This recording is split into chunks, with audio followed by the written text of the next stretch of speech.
All right, everybody. Rolly Delgado here with MMAscoutingreport.com. We're going to look at an older fight here, Scott Smith and Paul Daley. This was a awesome fight in Strikeforce with two different kinds of fighters, but both strikers. So we're going to break this down a bit. It was a short fight, but there's a lot to be said for it. So even though the fight was only 3 minutes long, this video will be much longer. Just taking a little time breaking down a lot of little aspects of the bout. Here we go. So right away, what you're going to see here is you've got Paul Daley coming out, throwing big shots. He's really just trying to bully Scott Smith. That was, I assume, his plan. But Scott Smith isn't the kind of guy that backs up. And actually, in the beginning of this fight, you see Scott. He's working some good basic boxing, and you'll see him pumping the jab, and the big shots don't land. And so let's go ahead and play this a little bit. The right hand misses. The left hand doesn't land because of the jab Scott threw. And the leg kick lands. Okay, so let's go back a little bit and look at this. Real basic here.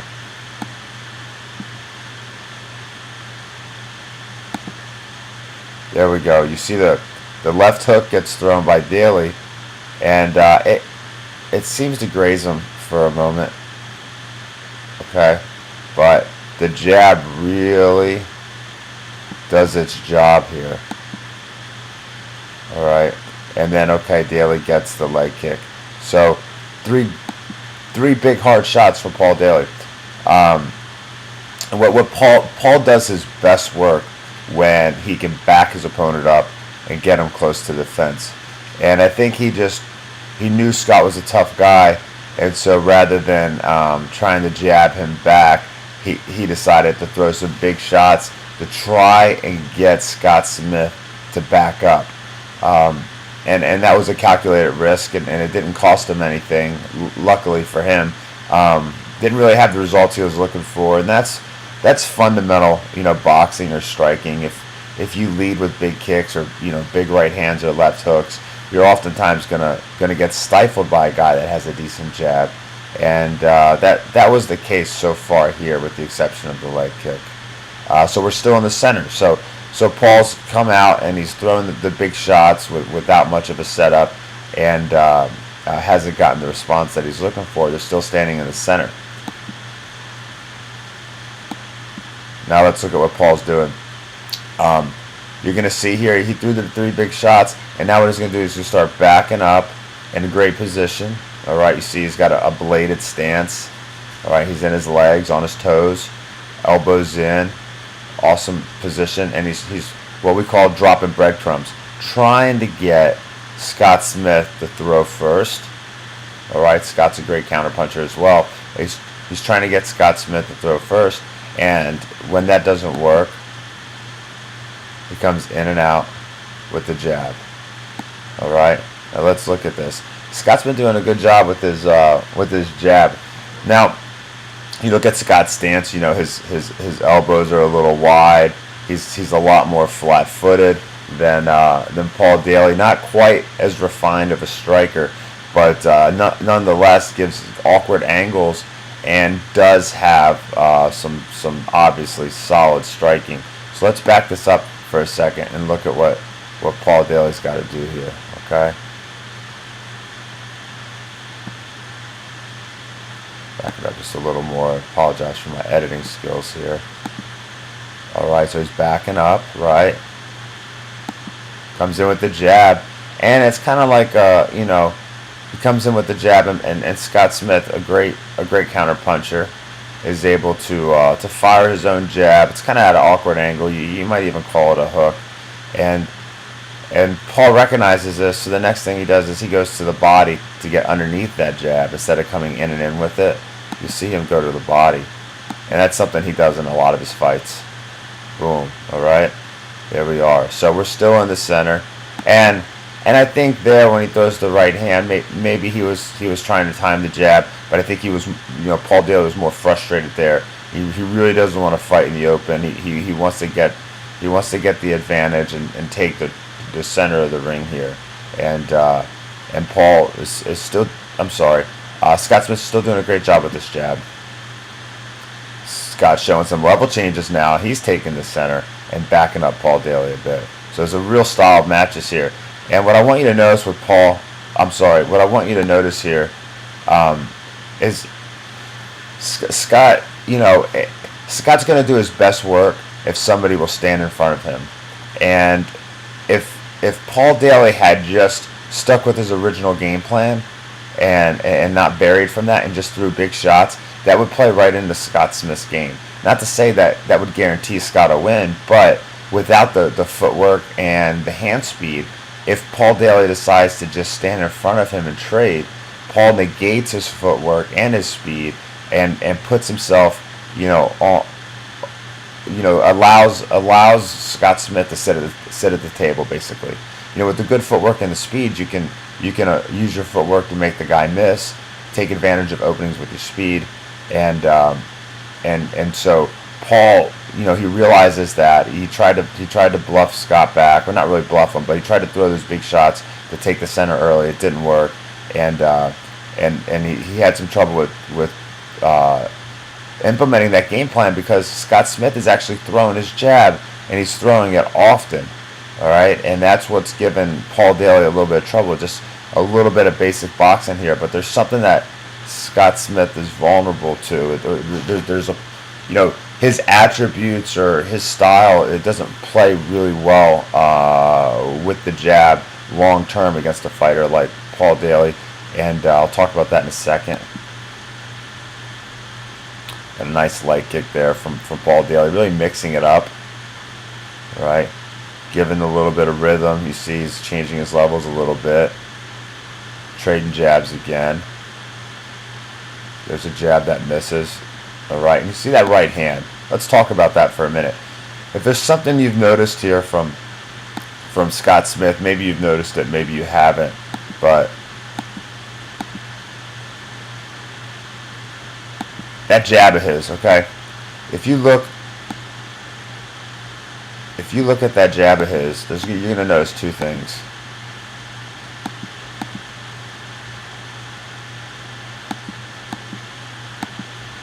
All right, so there, you saw it. Two things, it piston out, and you see it dragging back. And you see him leaning a little bit, his head really close to his left knee. All right, now look at Paul Daley's left knee and his head. All right, much better center of balance. Okay, and you see Scott Smith reaching just a little bit and dragging the jab back, but there's more to it than just that. I think equally as important is the fact that Scott Smith isn't really bringing any tempo with his jab. All right, he's throwing the jab to land it, and it's been working because Paul Daley's been coming in hard. All right, but now Paul Daley's recognized that, and he's starting to look at that right hand off of Scott Smith's jab, and so he's trying to expose Scott's lack of tempo and his positioning a bit.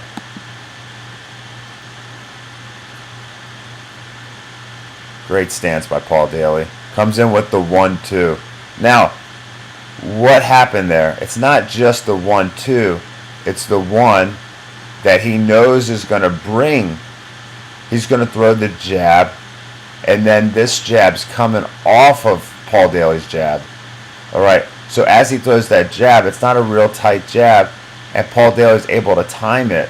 And while his elbow, you can't see his left elbow, but while his elbow's out and he's leaning forward a little bit, all right, he knows that right hand, he doesn't know it's going to land for sure, but he knows that opportunity's there, and that's why he throws that 1-2 there. Puts it right in that hole. Fantastic work there. Now look at Paul Daley covering here. He doesn't just over pursue. All right, keeping his hands between him and his opponent to defend the takedown. All right, to give himself space to defend the takedown, not get tied up and keep striking. And now Paul's where he wants to be. This is where Paul Daley is the most dangerous, is when he's got his opponent back to defense, and so he's able to stalk the guy here. He doesn't over pursue, and he's able to get in and out, whereas his opponent isn't. And his opponent here is, tends to score up with the fence because he's moving left or right.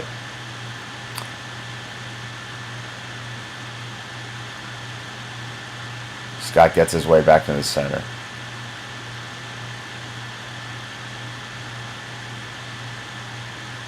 Now Paul's stalking. You see he's stalking with that jab, trying to draw Scott out with those little... And that's what I'm talking about, guys. You come back here and you look at what Paul does, with this jab here. That's the tempo. That's what, we're not really seeing from Scott Smith here. All right, and that's what Paul Daley's gonna use to get reactions from Scott and set up his left hooks and his right hands. Great tempo. Really trying to draw him out.